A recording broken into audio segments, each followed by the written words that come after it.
ঈদের ঢাকা যেন এক অচেনা শহর। চিরচেনা যানজট আর কোলাহলের নগরী ঠেকে গেছে শুনশান নীরবতায়। এর মাঝেই চলছে ঈদ উদযাপন। বিস্তারিত তৌফিক হাসান তুহাদের রিপোর্টে। খিলগাঁওয়ে তিলপাপাড়া ২১ নম্বর সড়কে দেখা যায় ভিন্ন এক চিত্র। রাস্তার পাশে সামিয়ানা টাঙিয়ে রাখা হয়েছে কুরবানির গরু। দেখে মনে হতে পারে ছোট্ট কোনো অস্থায়ী পশুর হাট, তবে এটি শুধুই পশু রাখার জায়গা নয়। এ যেন কয়েকজন তরুণের যত্ন আর ভালোবাসার এক ছোট্ট আয়োজন। কেউ গরুকে খাবার দিচ্ছেন, কেউ পানি খাওয়াচ্ছেন, আবার কেউ রাত জেগে পাহারা দিচ্ছেন। ৩২ ইঞ্চি জেভিকো টিভি এখন মাত্র ১৫,০০০ টাকায়, সাথে পাচ্ছেন ৩ বছরের প্যানেল ওয়ারেন্টি। গরুগুলা যদি আমরা যার যার বাসার সামনে রাখা হয়, তাহলে ওই জায়গাগুলা প্রত্যেকটা বাসার সামনে নষ্ট হইতেছে, ময়লা হইতেছে। তো এইখানে ওরা গরুটাকে সারাদিন এখানে লালন পালন করে। প্রথমে শুরু করছিল আমাদের এলাকার মুরব্বী খালেক কাকার নাতি হচ্ছে এই রিফাত। ওরা আজকে প্রায় ১৫ বছর, বড় ভাই যেটা বললো 15 বছরের উদ্যোগ।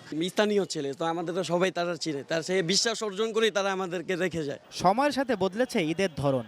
অনেকেই খুঁজে ফেরেন শৈশবের সেই আনন্দ। চাঁদ রাতের হইচই, বন্ধুদের আড্ডা আর ঘুমহীন উত্তেজনা স্মৃতি নাড়া দেয় মনে।